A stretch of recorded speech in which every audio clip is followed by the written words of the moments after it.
We are on chapter 11, A Box from Philadelphia, on Benjamin West and his cat, Grimalkin. By spring, Benjamin noticed that Grimalkin's fur was coming in thick and sleek again.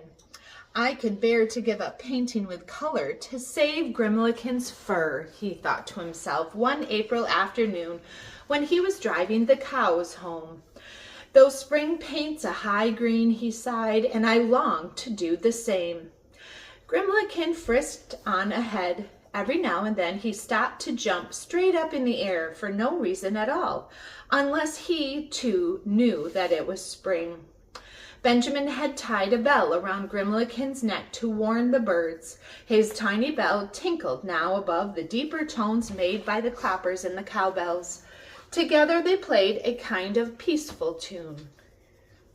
Benjamin was so busy with his thoughts that he did not hear a journeyman approaching. He looked up suddenly, and there the stranger was reining in his horse, waiting for Benjamin to lead the cattle across the narrow, rutted road. The stranger cupped his hand to his mouth. "Could this be Benjamin West and Grimalkin?" he called out. "Why, yes," replied Benjamin, his eyes round with wonder. "How's thee know?" The man laughed. "Your Uncle Phineas Pennington paints a good portrait." "With words," he said. "I've just stopped at Door Latchin, left a present there for a lad of the name of Benjamin West, and a small remembrance for a cat of the name of Grimalkin." Usually Benjamin liked to linger in the steamy warmth of the barn, but tonight he had no time.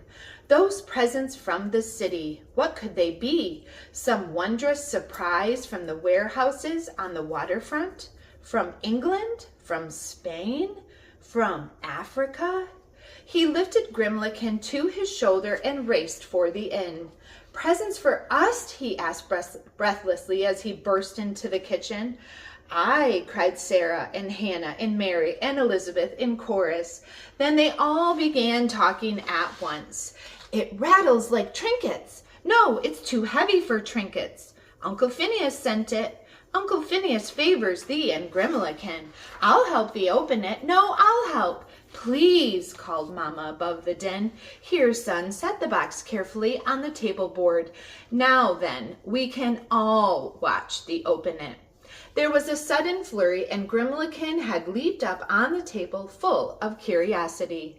Benjamin lifted the package with trembling hands. He undid the stout hemp cord. He laid back the folds of paper, and he lifted the lid. And there, looking out at him, was a real picture. A picture that he himself had not painted. There were trees in the picture, so lifelike their leaves seemed to stir. There was a waterfall, too, so white and churning that it seemed to Benjamin he could feel the spray on his face. He took the picture out of its box and read the name in the corner. "Grevling," he said. "Look," cried Mary, "there's another picture." "And another, and still another," said Mama quietly. A moment ago, Benjamin had never even seen a real picture. Now he held 6 of them for his very own. "Oh," cried Mary again, "underneath the pictures are some canvas and 2 boxes. Here, let me hold the pictures and you see what's in the boxes." Benjamin handed the pictures and the pieces of canvas to Mary. He lifted the cover of the smaller box very cautiously and then burst into laughter. "What is it? What is it?" shrieked the girls. "A bunch of catmint for Grimalkin." "But the other box, open it quickly." Benjamin stood very still. The blood throbbed in his head. "It's a paint box," he said in awe. He lifted it out and ran his fingers over the shiny black tin box, the little oblong bricks of color all in a row, the tiny glass bottle for water, and last of all, the hair pencils. There were fat ones and thin ones and middle-sized ones.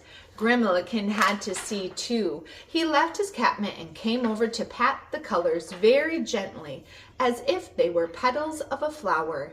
He smelled of the brushes. "Ho!" laughed Benjamin. "These do not feel like brushes made from a cat's fur.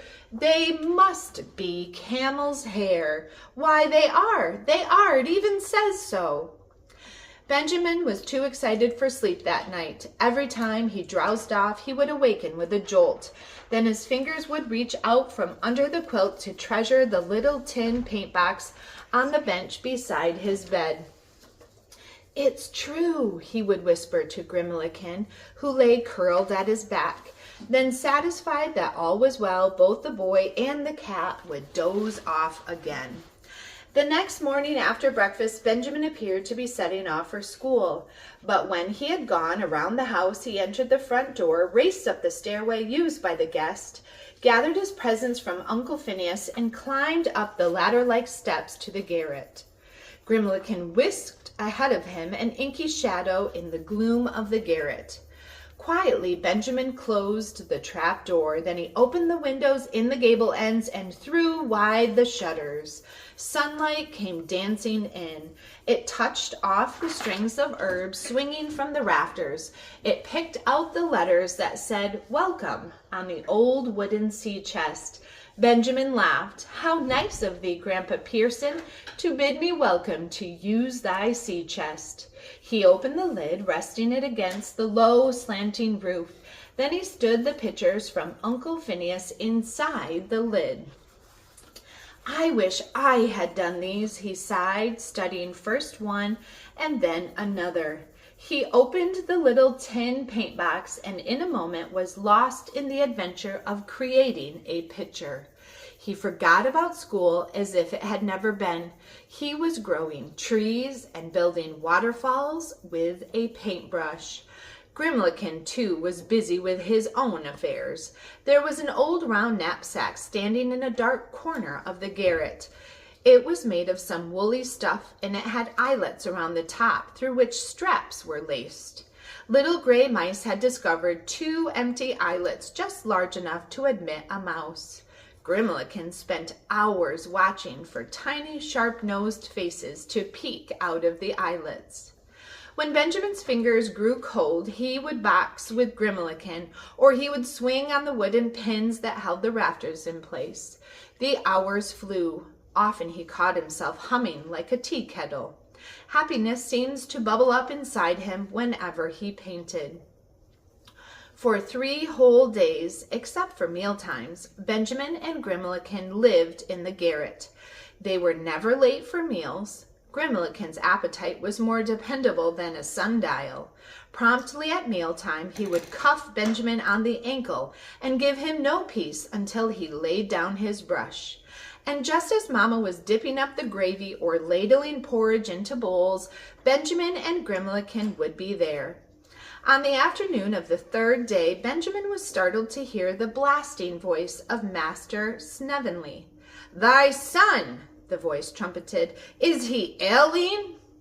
Benjamin strained his ears but could hear no answer. "For 3 days," the voice boomed upward, "his seat has been vacant." Again the house was muffled in stillness. Benjamin held his breath.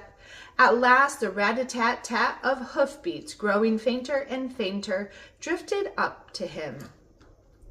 With a sigh of relief, he went on painting the foliage of a hickory tree. Suddenly, there were light footsteps on the ladder. Then the trap door creaked open. A starched white cap showed above the opening, then a pair of troubled blue eyes. "Mama," gasped Benjamin, "what have I done? I have not even thought about school." Mama's lips thinned like a firm line as she mounted the last few steps and walked the length of the garret. Her eyes seemed to throw off sparks. "Benjamin," she said sharply, "it pains me." And then she stopped short as she caught sight of the pitcher. Benjamin had not copied Grimalkin, but he had learned some of his secrets. He had learned how to make water ripple in the wind, and how to make the sun touch off the underside of the leaves. Put down thy brush, she said softly. Another stroke might spoil it.